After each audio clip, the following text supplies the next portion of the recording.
Bismillahirrahmanirrahim. Assalamu alaikum dear students. My name is Aisha Salim. I hope you all are fine and doing well.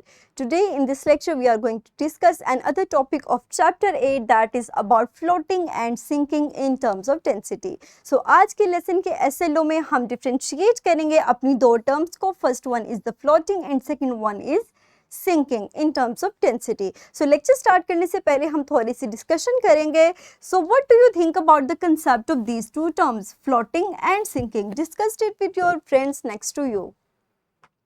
Very good. So हमारे पास balanced और unbalanced forces के नतीजे में ये दोनों terms हम एक्सप्लेन करेंगे. याद रखिए कि balanced forces cause an object to float whereas unbalanced forces result in the sinking. और ये दोनों फिनोमिनास हमारे पास दो बहुत इंपॉर्टेंट फोर्सेस के ऊपर डिपेंड करते हैं. These forces are the buoyant forces and the weight. अब हम सबसे पहले समझेंगे कि what are the buoyant forces and what is wait.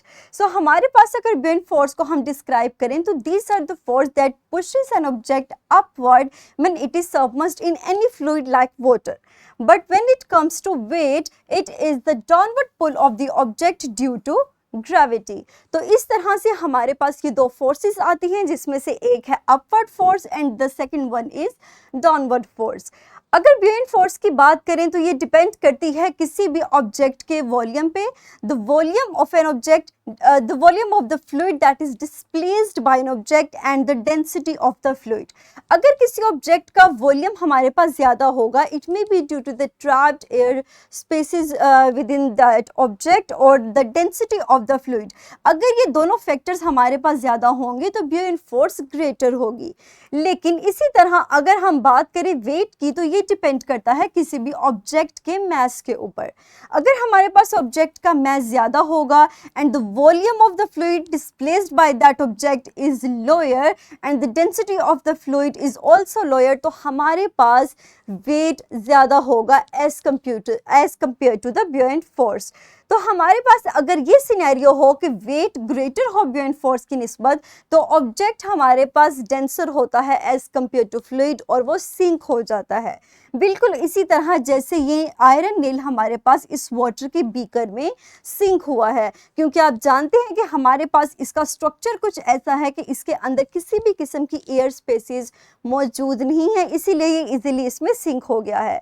Next हमारे पास एक एग्जांपल है एक बॉल की जो कि फ्लोट कर रही है वाटर के ऊपर. तो इस केस में हमारे पास ब्यूएंट फोर्स ग्रेटर है and the object is less dense as compared to the fluid and it is due to the air spaces that are present within this object.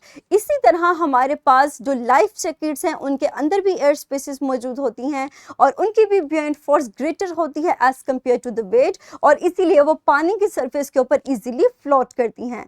लेकिन इसी के ऑपोजिट अगर हम कोई नेल देखें तो वो इजीली सिंक हो जाएगा.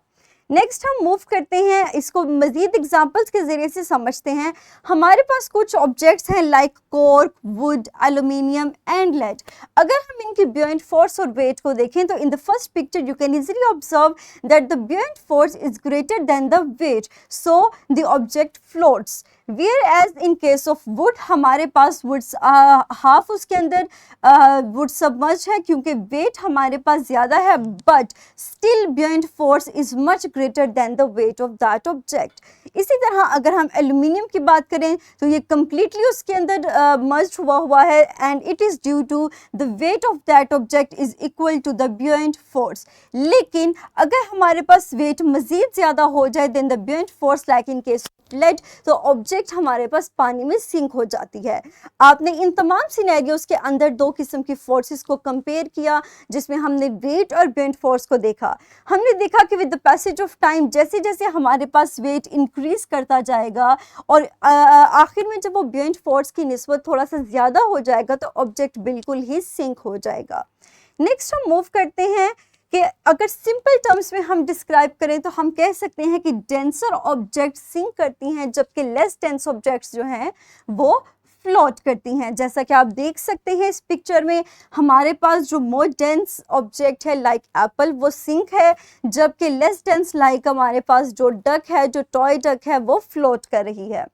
हमारे पास इसी नॉलेज को समझेंगे हम एक एक्टिविटी के ज़रिए, जिसमें हम एक डेमोन्स्ट्रेशन करेंगे फ्लोटिंग एग की। और इस एक्टिविटी को परफॉर्म करने के लिए आपको वाटर चाहिए, सॉल्ट चाहिए और एग चाहिए। तो हम सबसे पहले एक फ्रेश वाटर का ग्लास लेंगे जिसके अंदर हम एग को डिप करेंगे। और आप देख सकते हैं कि जैसे ही हमने उसके अंदर एग को डाला, एग फौरी तौर पर सिंक हो गया। लेकिन इसी तरह हमने एक सेकंड ग्लास ऑफ वाटर लिया और उसके अंदर हमने 2 to 3 टेबलस्पून सॉल्ट के ऐड किए।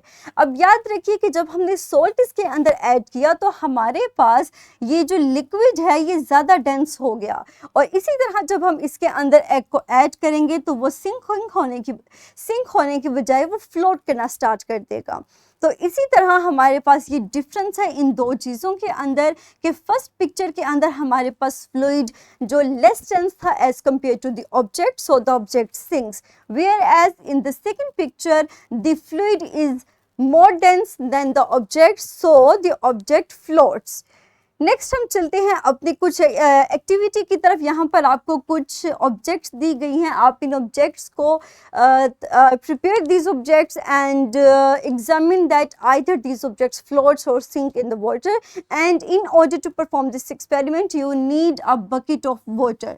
Put the objects one by one and observe the results. Are they floating or they sinking? और इन ऑब्जेक्ट्स को टेस्ट करने के बाद आप अपने रिजल्ट के एक्सपेरिमेंट को नोट डाउन करेंगे और उसके बाद ग्रुप्स की फॉर्म में आप अपने कंक्लूजन को क्लास में डेमोन्स्ट्रेट करेंगे। नेक्स्ट हम मूव करते हैं डेमोन्स्ट्रेशन के बाद आप अपनी एक्टिविटी से अपने रिजल्ट को जो आपने कंक्लूड किया है अपनी जर्नल्स में या फिर अपने स्कूल की नोटबुक्स में नोट करेंगे। सो नेक्स्ट हम चलते हैं अपनी वर्कशीट की तरफ। इसका लिंक आपको इसी वीडियो के डिस्क्रिप्शन में अवेलेबल है। आप वहां से इजीली क्लिक करके इस वर्कशीट को ओपन कर सकते हैं। So dear students, quickly pause your video for few seconds and solve this worksheet.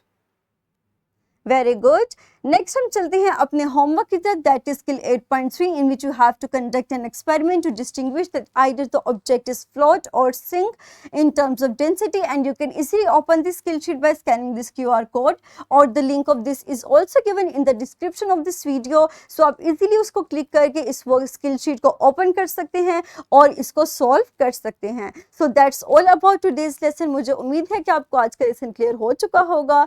So इंशाल्लाह अपने अगले लेसन के अंदर हम अपने लेक्चर को यहीं से कंटिन्यू करेंगे और मज़ीद टॉपिक्स के बारे में समझेंगे। तब तक के लिए डियर स्टूडेंट्स अपना ख्याल रखिएगा। Thank you very much and अल्लाह हाफिज़।